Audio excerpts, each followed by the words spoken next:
Resolution number 17, given notice by Mr. Mohammad Rashid Khan MPA. He may please move his resolution. शुक्रिया जनाब speaker साहब। मैं ये मौजूद ऐवान इस बात पर गहरी तशवीश का इज़हार करता है कि सिंध पब्लिक सर्विस कमीशन में बदगुमानी और बेज़ाब्तियों की इत्तलात आम हैं, जिन्होंने इदारे की शफाफियत और मेरिट पर सवाल लगा दिया है। ख़ास तौर पर शहरी सिंध की 28 नशिस्तों का खाली रह जाना, जबकि दही CCI के अंदर दही सिंध की तमाम नशिस्तों को पुर कर देना ये साबित करता है कि सिफारिश और अकरा परवरी ख़ास परवरी के तहत तकर्रियाँ की जा रही हैं।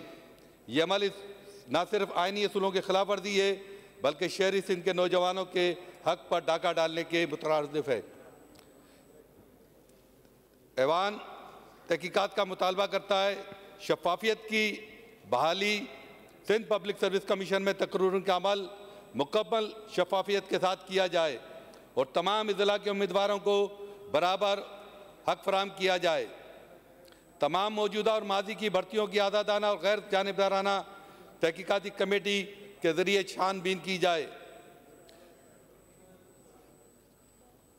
सिफारिशात और बदमानियों के खात्मे के इक़दामात, इन अफसरान और एहलकारों के खिलाफ सख्त कार्रवाई की जाए जो मेरिट के कत्लेआम में मुलव्वस हैं। इस सिलसिले में कानून साजी कमीशन के काम को मज़ीद शफाफ बनाने के लिए नए कवानीन मुतारिफ कराए जाएँ।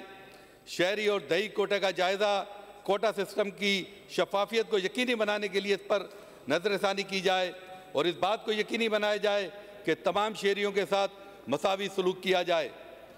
ये करारदाद तमाम मुतल्लिका इदारों से अपील करती है कि फौरी तौर पर इन इक़दामात को अमली जामा पहनाएँ ताकि नौजवान नस्ल के हुकूक़ को महफूज हों और मेरिट का निज़ाम बहाल किया जाए।